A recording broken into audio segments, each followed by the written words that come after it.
Arab tilini o'rgatish va o'rganishdagi asosiy xatolar. Arab tilini o'rganayotgan o'quvchilarning eng og'riqli nuqtasi bu gaplashish.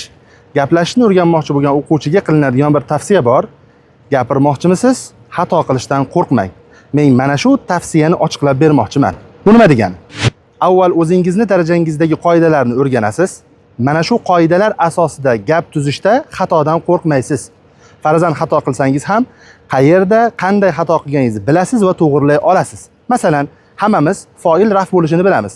Ja'a Zaydan dedingiz va albatta fahmingizga keladiki, bu joyda xato qilganingiz va Ja'a Zaydun qilib to'g'rilaysiz. Mana shu maslahatning asl mohiyatidir. Ba'zilar buni noto'g'ri tushunadi. Har qanday holatda ham gapirishim kerak deb o'ylaydi va qayerda xato qilganini o'zi bilmaydi.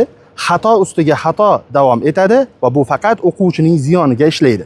Avvalo, qoidani o'zingiz darajangizda o'rganasiz. Mana shu qoida asosida gap tuzishda xatodan qo'rqmaysiz.